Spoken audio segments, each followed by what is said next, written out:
Hey, what's going on, guys? Welcome to Wrestling Chat, episode number 15. So, we got a lot to talk about today on the show. First, I would like to bring up WWE Battleground. It's going to shape up to be a good pay-per-view. There's a few matches that are confirmed, and there's a few that I'm sure will probably happen. So first things first, I would like to mention that John Cena made an alliance, and he's going to be tagging with Enzo Amore and Cassidy, the NXT guys, and they will be set to take on AJ Styles and the Club at WWE Battleground. And if you do not have if you don't have the WWE Network, probably should be best advised to get it if you want to see that pay-per-view. That'll be a really, really good pay-per-view. I think it will shape up to be a good one. And if I'm correct, I think, Sasha Banks is going to be facing Charlotte for the WWE Women's title. She basically came out last night on Raw and basically said that she was the boss and that Charlotte's kind of living off on what her dad did and this and that. And I'm sorry, but I mean, I kind of have to agree with Sasha Banks. She has a point. Ric Flair, if you listen to her theme song, and if you listen to Ric Flair's theme song, totally ripping off Ric Flair's song. I mean, it's basically the same song, but it's a upbeat version of it. And it's just that it has that extra beat to it. That's all it really is. So she basically took Ric Flair's theme song and she upgraded it. Basically, she made it her own. So the few matches that are actually confirmed, like I said, are Cena, Enzo Amore, and Cassidy versus the Club with AJ Styles. And then Sasha Banks and Charlotte for the women's title. And the New Day will be set to take on my boys, the Wyatts. And I have Bray Wyatt on my shirt, as you can see. Right there. The Wyatts basically told them last night that they're going to be in for it at Battleground. So I'm sorry, but probably not a smart idea to be messing with the Wyatts. Just saying. New Day probably was not smart to mess with the Wyatts. We know this is storyline, but Wyatts are the real deal. So they'll be taking on the New Day at Battleground. So that'll be the three matches that I know of. And throughout the week, if there's anything else that'll be confirmed, I'm sure I'll know, and I'm sure everybody else will know, because I'll mention it on the show or whatever. So this is episode 15. We're 15 episodes in now. Started this show back in February. I don't go live. I choose not to go live for certain reasons. My friend kind of mentioned that.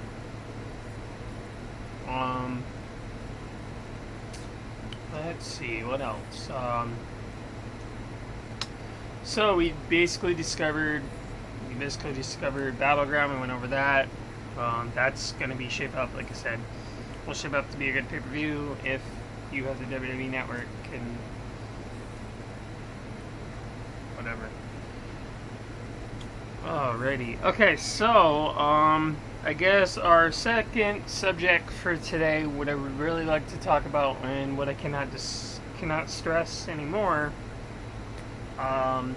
So WWE's drug policy. Okay, so there's been a little bit of issues of it in the past.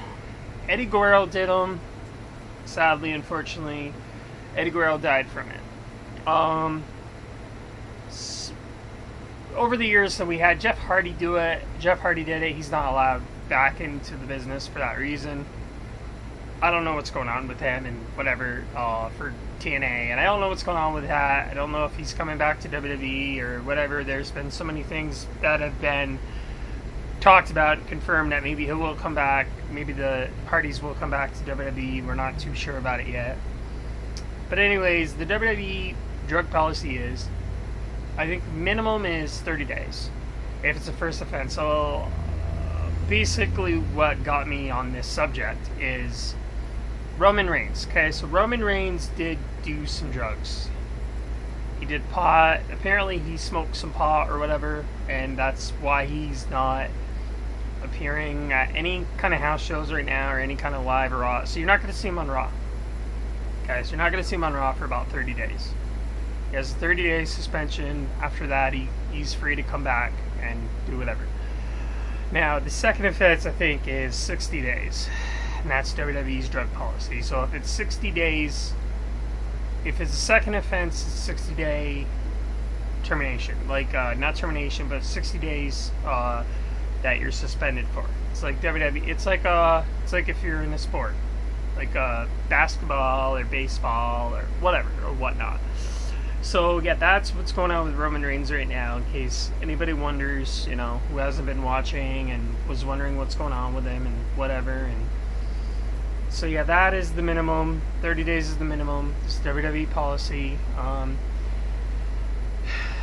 mean, yeah, all he did really was smoke pot, but really in reality, the way WWE looks at it is if you broke the policy, then you basically pay for it and you don't do any house shows. You're not going to be on the shows live. You're not going to be doing anything like that. So luckily Battleground is what I wanted to mention. Then that's another match that you'll see at Battleground is going to be Roman Reigns versus Rollins versus Dean Ambrose for the title. So you will see Dean Ambrose come Battleground. He will be back, but by Battleground, he'll be back live. He'll be on the shows, whatever. He'll be on that. So he's not going to be out for long, but he's definitely going to be doing a suspension. So for the next 30 days or so, he will not be on any house shows and whatnot. He won't be live at all. Period. You won't see him. You just won't. If you want to see Roman Reigns, you're going to have to wait.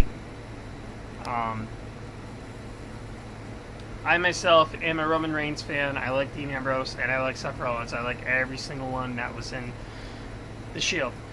So anyways, that is the deal. That's how the WWE policy works for the drugs. That's a drug policy. So if anybody wondered, so yeah, the first offense, when they do it, for the wrestlers, it's 30 days. Second, it's 60 days.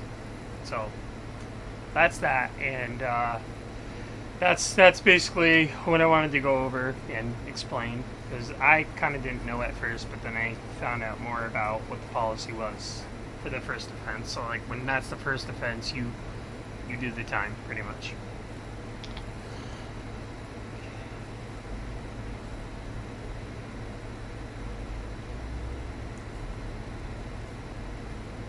Okay, so third subject today.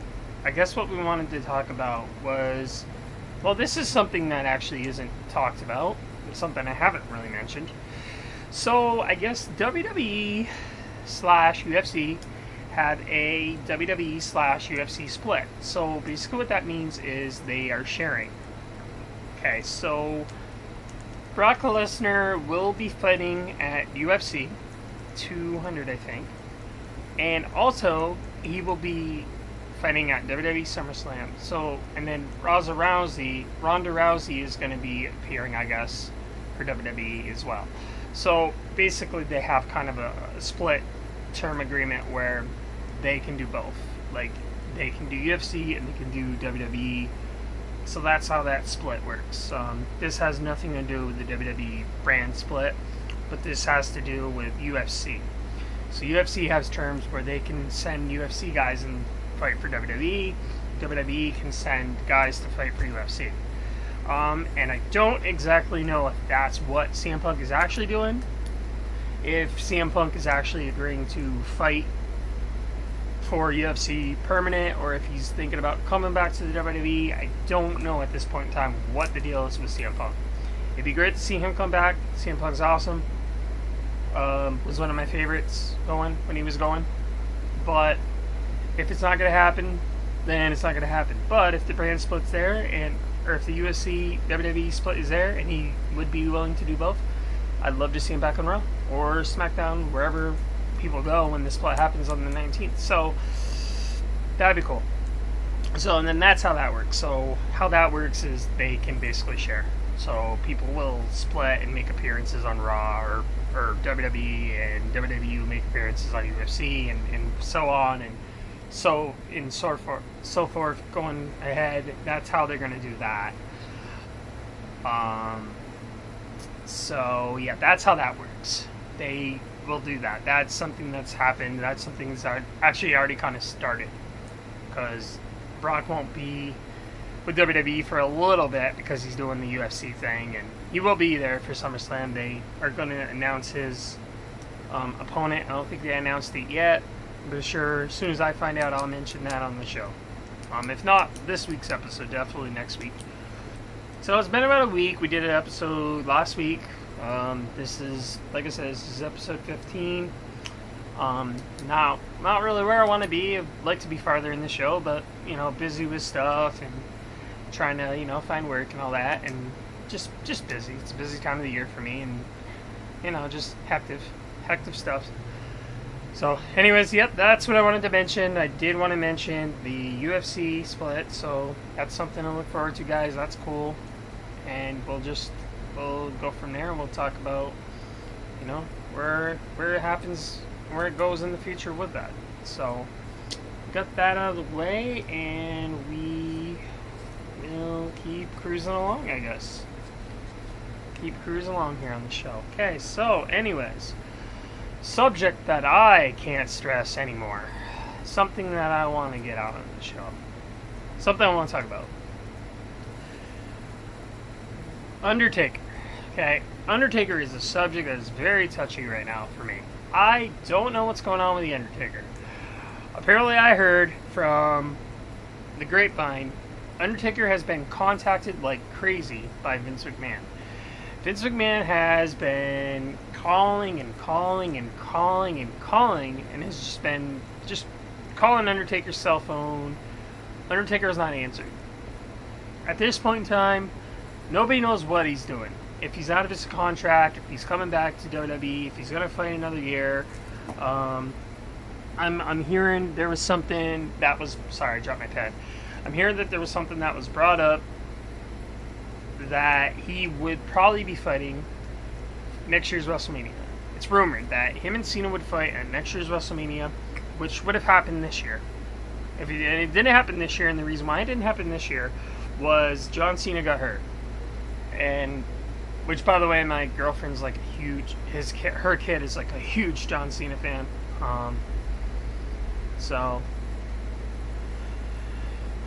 Anyways, that would be a good match if it happened. So I guess the only problem right now, where it stands, where people are trying to figure out, and what I'm trying to figure out, is what's going to happen with it. Is it coming back? Is he not coming back? Is he going to wrestle? Is he not going to wrestle? Is he going to answer Vince's calls? Here's the thing. Here's what I said. Here's what Adam has said. He'll come and do SummerSlam. And then from there, it's not going to stop there. What's going to happen is Vince is going to want him to do SummerSlam. He's going to want him to do Survivor Series. Then he's going to want him to do the Royal Rumble in January. And so on and so on and so on. All the big pay-per-views he's going to want him there. And that's a problem. Undertaker is getting to the point where he's in shape, yes. But also, it's an age factor with him where he can only do so much because he's 50 years old, okay? He's in his 50s. Well, actually, this year, I think he's 51. Yeah, he's 51 this year. He just turned 51 in March. Which is funny, because his birthday is like 2 days after my mom's. His is the 24th, my mom's is the 22nd. So that being said, he's a 51-year-old man. He can only wrestle so much. This whole thing going around that he's on this Legends contract and all of this and that, I don't believe he's on a Legends contract. I think Undertaker will make his decision on when he wants to fight, when and where he wants to fight, and if he chooses to. And if he told Vince that he would just want to do one pay-per-view, Vince would have to accept that, but that's something that Vince likes big stars to show up at big events, and that's why he's had him do so many big events in the past. And that's why every year at WrestleMania, like clockwork, you always see Undertaker there, because Undertaker is a huge star and he brings in the fans. He makes people want to watch the sport. I have enjoyed the new era, but I also will always be a diehard Undertaker fan. My pillowcase is Undertaker. So, that is my number one favorite, always will be. I've brought that on the show a few times, but yeah, no, he's my favorite, he always will be, but my favorite new era wrestler right now is Kevin Owens. But always will be Undertaker. So that's what's going on with Undertaker. We don't exactly know what's going on as far as what I just said. People, it's kind of a mystery. It's up in the air. He might fight, he might not fight. He might just do that, next year appearance and say, yeah, guess what, I'll show up at WrestleMania, but I'll take some time off for a little bit. To spend with his wife. And by the way, people who don't know, in the real life, he's married to Michelle McCool. So yeah, that's cool. That he's taking some time off. He's enjoying it, and hell, he deserves it. He's gonna go out in the Hall of Fame. He's gonna make it. We all know that. But it's just a matter of when is he gonna quit wrestling and when is he gonna be done. I guess more or less is where we're at. So, yeah, anyway, we touched that subject. That's kind of, where it's at. So, time will tell, guys. We might see him at SummerSlam, and we might not. We might not see him at SummerSlam, and we might. We don't know. So, more about Raw last night. Team USA won, which is cool. In the main event, and it was a pretty good episode last night. There was a big fight at the beginning with the pies, and that was funny. Then Kevin Owens gets on there and says, "This doesn't happen on Canadian Day," and then somebody smacked him with the pie. Which, if I could talk about Kevin Owens for 1 minute, man, that guy, he can talk on a microphone. He knows how to talk. He can definitely use the microphone. He can definitely fight. So he's definitely good on the microphone. He's definitely good at wrestling. He's definitely knows how to, talk.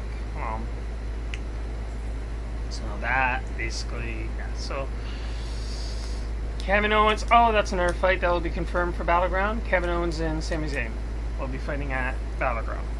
They've been having a feud for quite some time now. So I like the new era. New era is good. It's something that needs to get out. We've had old era, we've had the WWE era, we've had WWE Attitude Era, we've had everything, and it's time for the new era. New era needs to get out. Like I said, I love old guys, I love the old wrestlers, but also it's time to move forward. And it's time to, move into the newer century of where we are and where we're going forward with the new era. And the new era is basically going to be sticking around for quite some time for young talent like the Bray Wyatts and good young talent like Enzo and Cassidy. Those guys are good. I like them. A lot of the NXT guys will be jumping up on Raw and SmackDown when the split happens. I'm told NXT, like I said in my last episode, NXT will probably be no more after come July 19th. So that probably won't be happening anymore after a certain time. Also, that's just where it's at. It's the brand split's happening, and that's a good thing. That it's going to happen because they want to spice it up again. They want to change it up again. So I definitely don't see a problem with that. Not at all. Okay, so, so the subject I was going to get to was, it's something that just popped up on my feed here, was Xavier Woods. Now, this was something that was brought up on Raw last night. Xavier Woods, I'm hearing, is going to turn heel from the New Day, which is about frickin' time. The New Day has held those titles for a good long time. But it's also now it's time that the Wyatts win the titles. Okay, and the titles. The reason why I say that, the Wyatts have so much talent that I am so surprised, I am so shocked right now, and I told my friend Adam Martin this, I am so shocked that they do not have the titles on their belt. They don't have the belts on their waist already because of how talented Bray Wyatt is, and with Luke Harper and all them guys. I like the Wyatts. And the Wyatts are definitely one of my top favorites. And I will be surprised if they don't win them titles at Battleground. Because they are definitely the group to do it. And Xavier Woods is probably going to turn heel. So I'm thinking maybe what's going to happen is he's probably going to turn on him. I'll be shocked. If you don't turn on him at Battleground, then I'll be shocked. But the way he talked on Raw last night, it kind of sets it up. It kind of sets it up to the point where he's going to leave. Or he's going to do something at the pay-per-view. So we'll find out. We'll find out on the I think it's the 24th of this month. So we'll find out if he does. If he doesn't turn, then okay, I'm surprised. But I think he will turn. I really do. I don't see him not turning at this point in time, only because it's the way he talks. You know, yeah, they want to put us on their turf, and I'm sorry, guys, it's been fun, but I'm kind of scared. So I think part of him is going to turn. And it's going to set them two in the ring with the four Wyatts, and then they're doomed, because Wyatts will win the titles. I'm calling it. I'm predicting that my Wyatts pick up the titles. And I'm such a big Bray Wyatt fan that I went out and I did this drawing last night of Bray Wyatt. I drew this last night. Is a portrait of him. I really dig in the Wyatts. So I'm an artist. That's something I do on my free hands. That's something I do when I'm not doing the wrestling chat and whatever. So like I said, I'm calling it. Wyatts win the titles, and if they don't, I'd be damn surprised. So that's my prediction, and it's pretty much set up where he might leave them, and that's pretty much where it's at right now.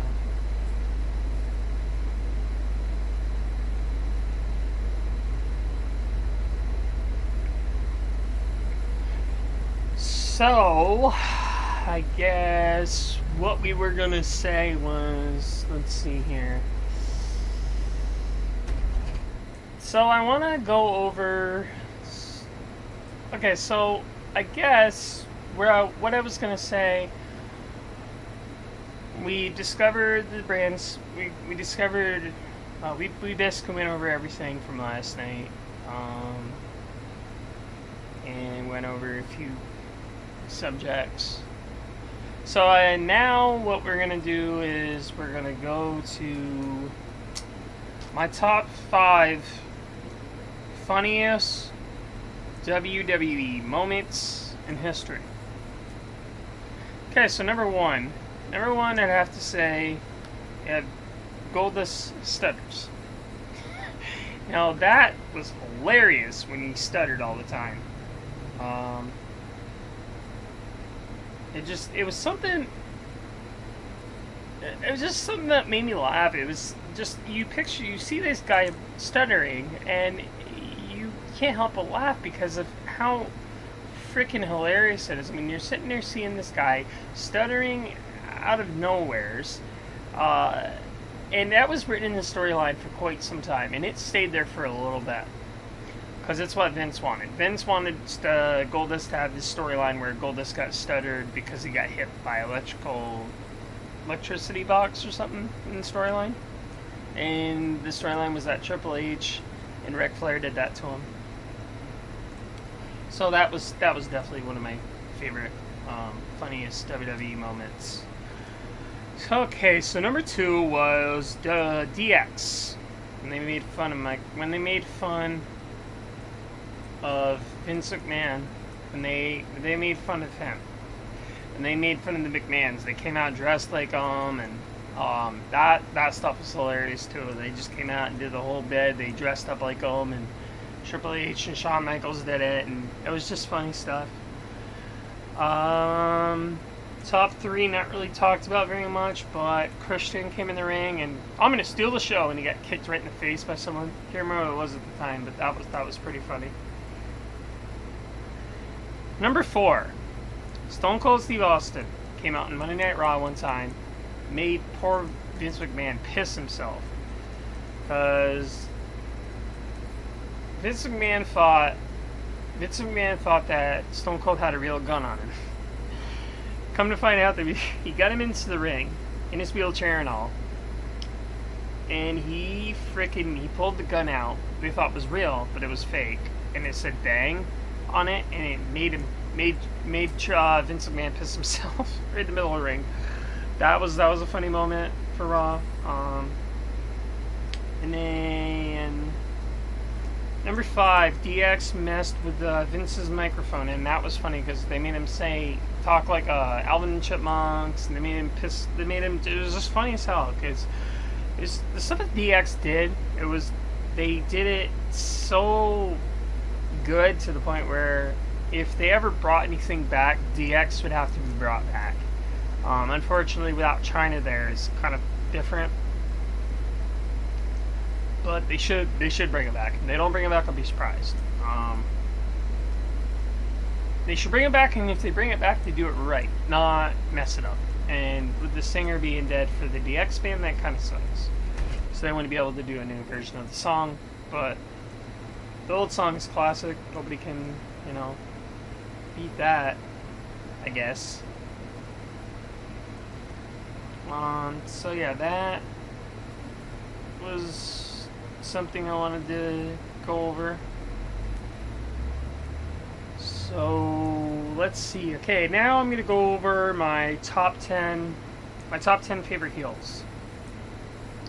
Okay, so this one, he wasn't always a heel, but when he did turn and he went with Sherry, Scary Sherry they call her, Macho Man, he was a good heel back in the day, and he basically pissed off the fans, people that like him, whatnot, and da da da da.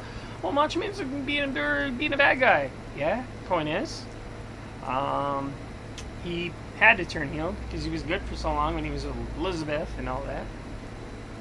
Number 2, Hulk Hogan. When he went to WCW and he did the whole Hollywood Hogan thing, that was cool because he turned bad.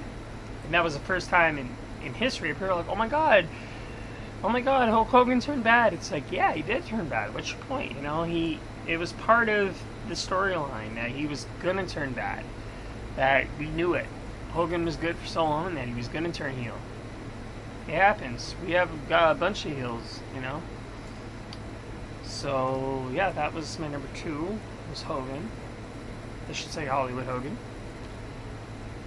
Number 3, Andre the Giant. Him and Hulk Hogan were good friends for so long, to the point where then WrestleMania 3 came around. Andre wanted the title, and he turned on Hogan and this and that, and he was with Bobby the Brain Heenan. So that was my number 3 heel. Number 4, CM Punk was another good heel. I liked CM Punk. He pissed people off. Although I don't agree with doing the whole bit about Paul Bearer, because Paul Bearer had been dead. That wasn't cool. Shouldn't have done that. But overall, CM Punk was a good heel. Paul Heyman has been a good mouthpiece for a lot of guys. He was a good mouthpiece for CM Punk. He was a good mouthpiece for Brock Lesnar. So that was my number 4. Jerry Lawler was a heel at one point in time, believe it or not. Started a feud with the late great Andy Kaufman. He was starting to heel with the Hart family. He had a big battle with Bret. I'll be starting to crap with him on that. So he was a heel at one point in time. So number 5 was Jerry Lawler. Number 6 was Sergeant Slaughter. He was a heel back in the day, guys. He definitely was a heel. He liked to piss people off too. Especially when he had that whole Nazi thing going, when he was trying to take the title away from Hogan.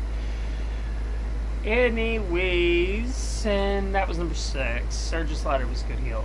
I like Sergeant Slaughter. Number 7. Yes, believe it or not, guys, the Undertaker was a heel. When he did Ministry of Darkness, he turned all dark and creepy, and he was creepy in the beginning, but it wasn't really a bad guy. But when he became the Ministry of Darkness, he became a heel. And I remember he tried on the episode doing something to Stephanie and caused this whole thing with the teddy bear incident, and it was a good heel. He was a good heel, like he did. So yeah, Undertaker was my number 7. Should have been my number 1. It's my number 1 favorite, but these weren't really written in order. I picked these out of like 50 of them. There were so many heels that I picked my top 10 to bring on the show. Number 8, Mr. Perfect was always kind of a bad guy, not really a heel, but he did kind of piss you off, and he was good with the mic. He knew how to make you mad. He always spit the bubble gum, and so yeah, Mr. Perfect was my number 8. Number 9, Seth Rollins is my number 9. He turned on the Shield. He kind of is the reason why Shield broke up. So that's why we have this whole thing going right now, where we don't have the Shield anymore, but we have a rival between all 3 of these guys, and that's why all 3 of these guys are going to lock up in the pay-per-view come the 24th, and it's going to be a hell of a match. If you miss it, it's going to suck. Okay, so yeah, Rollins is my number 9. Number 10, I shouldn't say the late great, still around, great Shawn Michaels, when he turned on Marty Jannetty, the Rockers. It was a barbershop episode, Beefcake's barbershop. Shawn Michaels kicked Marty Jannetty right through the glass. I didn't expect that. Everybody was kind of like, what just happened? You know? So that was a shocker, and that was number 10, top 10 heel, was Shawn Michaels. So those are my top 10 favorite WWE heels, guys. And those are my top 10 for that. So the last subject, my top 10 favorite tag teams. I will do these. Probably won't do these in order. So I guess what I'll do. So great tag teams. Okay, so I guess we'll start with the Road Warriors. Number 1. They were awesome. Unfortunately, Hawk died. That's unfortunate. Animal's still going. They did make the Hall of Fame a few years back. That was cool when they did that, because Animal actually was on. He was actually on there with Paul Ellering, their former manager. So that was cool, and he actually came out with the Hawk toy, and they made him do the "Oh What a Rush" thing. So Road Warriors were good. Road Warriors were they were awesome. And if you actually watch an interview on Hawk, and if you watch an interview on Animal, Animal explains why they had the mohawks the way they did. Because how he said it was, yeah, why don't I shave, my mohawk down the middle, and you kind of shave yours in the middle, so it's kind of like we're connecting in a set. So that was cool. That they were definitely influential tag team. People liked them. They weren't my favorite, but I did like them a lot. They were a good tag team. Road Warriors were awesome.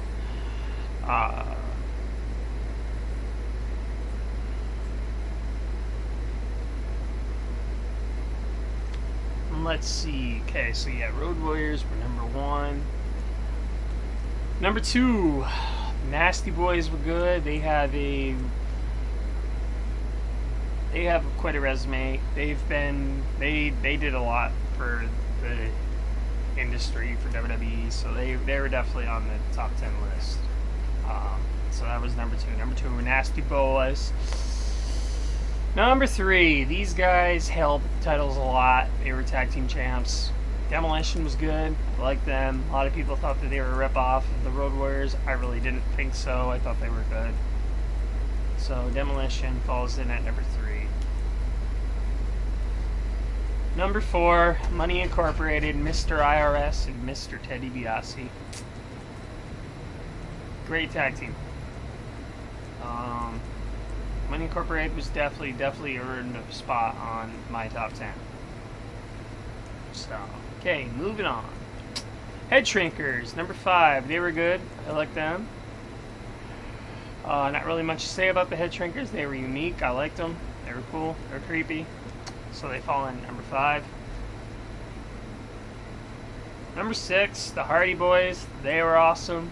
Jeff Hardy was crazy. He would jump off freaking ladders and whatnot, and that was good. A lot of people didn't like when he did the Virgin 1 thing, but whatever, y'all change up, skits once in a while. People change it up.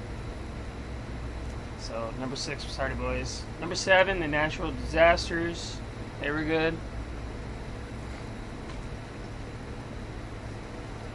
Let's see, number 8.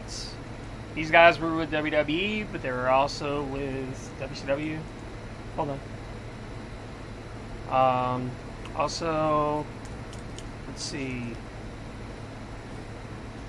Diesel and Shawn and Owen and Yokozuna, and I think that will do it for the show today. Next week, we'll be doing episode 16, and we'll move from there. Thanks, guys, and please tune in next week. Thanks.